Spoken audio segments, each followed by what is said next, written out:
헤르메스 스탁 하창환 본부장 자리했네요. 어서 오세요. 네, 안녕하십니까. 계속 지금 대북 재료가 나오고 있어요. 그 재료가 나올 때마다 역외 환율을 모니터링 할 수밖에 없습니다. 이게 재료가 금융시장에 어떤 영향을 주는지 당국도 환율에 대해서는 지금 24시간 모니터링에 들어갔거든요. 뭐 기존에도 모니터링을 계속하지만 모니터링 강화를 하고 있어요. 그러니까 외부 재료에 대해서. 근데 여기 환율이 어제 뉴욕 시장에서 끝난 1,424원 이 뉴욕의 종가인데 지금 북한 재료가 8시부터 계속 나오고 있거든요. 근데 1,423원대 그냥 머물고 있단 말이죠. 물론 이제 다시 또 열어봐야 되지만 하여튼 그렇습니다. 대북 리스크에도 여기 환율은 비교적 안정적. 네. 자, 하창 본부장의 오늘 전략. 네, 일단은 대북 재료가 등장했으니까 저걸로 가야 되는데 또 준비하신 건 있죠?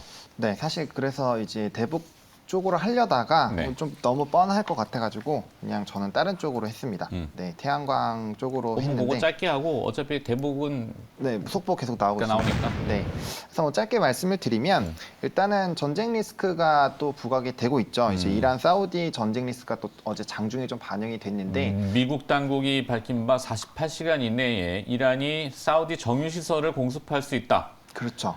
그런데 이란은 공식적으로 지금 부인은 했어요. 그렇죠. 공식적으로 그래서, 부인을 한 유가가 상황이고 뭐 크게 튀지는 않고 88불 선에서 왔다 갔다 했던 것 같고. 그렇죠. 어쨌든 근데 유가가 단기적으로는 조금은 올라가는 상황. 뭐 아직까지는 뭐 현재 상황이 뭐 우리가 엄청나게 유가에 집중해야 되고 이런 상황은 아니지만 일단 그런 이슈가 좀 부각됐던 거.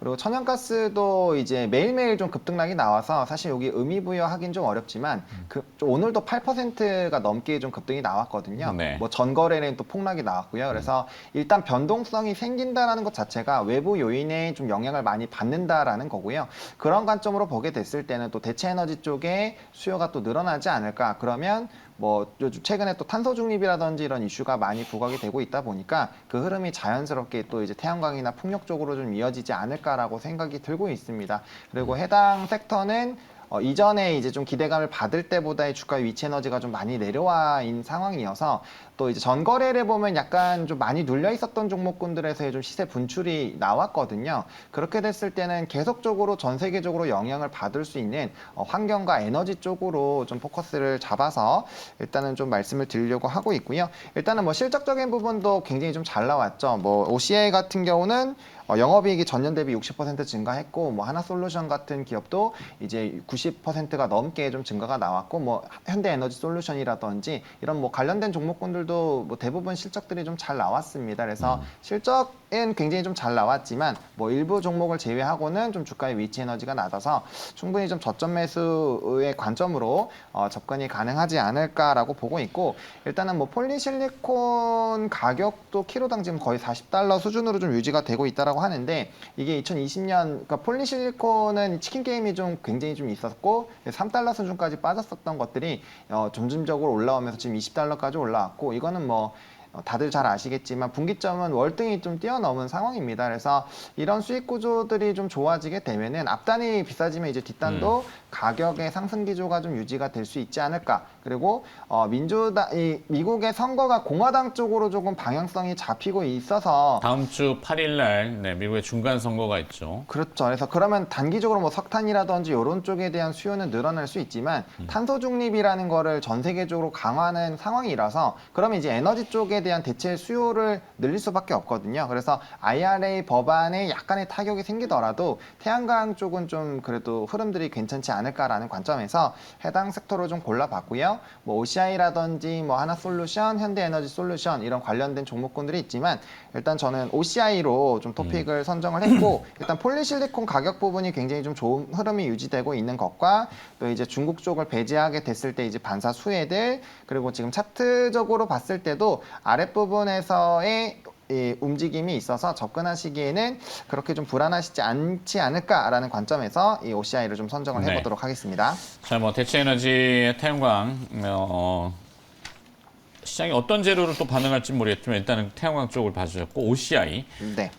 정민 소장은 IT 잠깐 좀 훑어볼까요? 예, 저는 뭐 어제 좀 DDR5의 1월 출시 얘기가 좀 나와가지고 뭐 좀 왕세자보다 반갑다 DDR5 관련돼. 그래서 메모리 반도체 어제 또 하이닉스가 또 뜻하지 않는 또 강세가 좀 나왔었거든요. 네. 잠깐. 그래서 왜 이럴까 했더니 역시 이제 뭐 인텔이 아마 1월 달에 확정을 지을 것 같다라는 얘기가 뉴스가 좀 나와서 좀 우리가 진짜 올 하반기부터 기다렸었던 이제 DDR5 출시가 과연 좀 가시화되는 게 아닌가 이렇게 좀 기대를 계속해서 좀 하고 있고요. 인텔에서는 이제 아직까지는 일부 고객들에 한해서 좀 출고가 좀 됐습니다만 본격적으로 양산은 이제 내년 1월 정도 보고 있겠고 그렇게 보면은 우리 기업들도 뭐 12월부터는 본격적인 좀 출시를 어느 정도 패키징을 해야 되지 않을까 이렇게 좀 보여지고 있고 그리고 지금 좋은 실적에도 주가가 거의 누워 있습니다. 반도체 종목들이. 네. 그게 이제 어떻게 보면 약간 트랩 상태인 거죠. 이 실적은 좋은데 이게 출시가 되고 뭐 매출이 뽑아져 나오지 않다 보니까는 아무래도 이제 멀티플을 좀 늘려갈 수 없는 이제 그런 상황이 좀 됐었는데 거기에서 조금은 좀 괜찮지 이렇게 그나마 좀 나아지지 않을까 이렇게 좀 놓여지고요. 상대적으로 이제 뭐 낸드는 아직까지도 조금 더 힘들 것 같고 역시 우리가 굉장히 많이 기대를 했었던 이제 뭐 저런 부분 그 뭐 테스트 쪽이나 또 뭐 기판 쪽이나 뭐 이런 또 부품 쪽도 이번에는 조금은 좀 달라지지 않을까. 그리고 어제 TLB라는 종목이 이제 PCB 관련된 업체인데 TLB라는 종목이 그 무증을 그러니까 무상증자를 결정을 했거든요.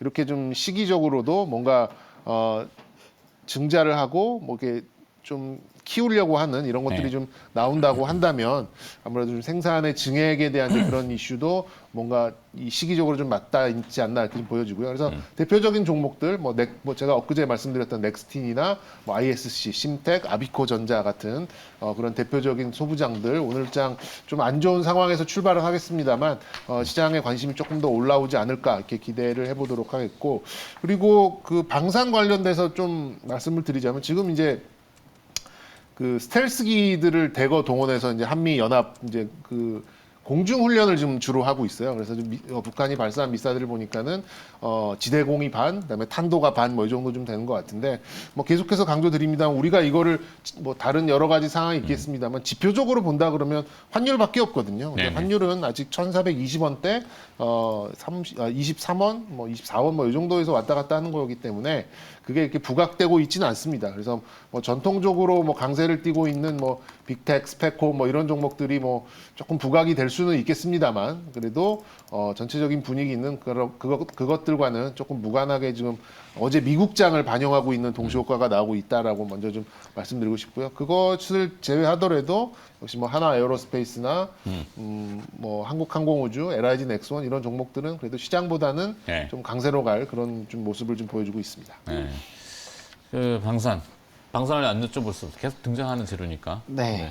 지금 이제 8시 초부터 이제 속보로 나왔었던 내용인데 네. 지금 보면은 일본 열도도 통과를 하고 있다고 하는 것 했다고 같습니다. 했다가 또 두 번째 쏜 건 또 안 했다고 했다가 어떤 게 맞는지는 네, 모르겠는데. 맞습니다. 그래서 지금 일본 정부는 일단 미야기현 등 일부 지역에 피난 경보를 발령했다라고 하는데 사실 북한이 일본 쪽까지 이렇게 넘기는 이런 미사일 발사하는 경우가 사실 그렇게 많지는 않잖아요. 네. 그러니까 도발의 수위가 저는 지금 굉장히 좀 강력하다라고 생각을 하고 있고 일단은 전거래일부터 계속적으로 이런 포를 쏘고 있는 행동이 되고 있고 또 이제 우리나라에 별일이 없었으면 상관이 없는데 사실 애도 기간이라서 조금 더 발끈하는 부분도 좀 있지 않을까라고 보고 있습니다. 그래서 일단은 도발하는 것 자체가 당연히 문제인데 일단은 우리 시장 자체가 지금 FOMC에서 보다도 좀 매파적인 발언에서 조금 눌리고 있는 상황인데 일단 이슈에 따른 수급 쏠림은 좀 나올 수 있지 않을까라고 보고 있고 이미 지금 예상가가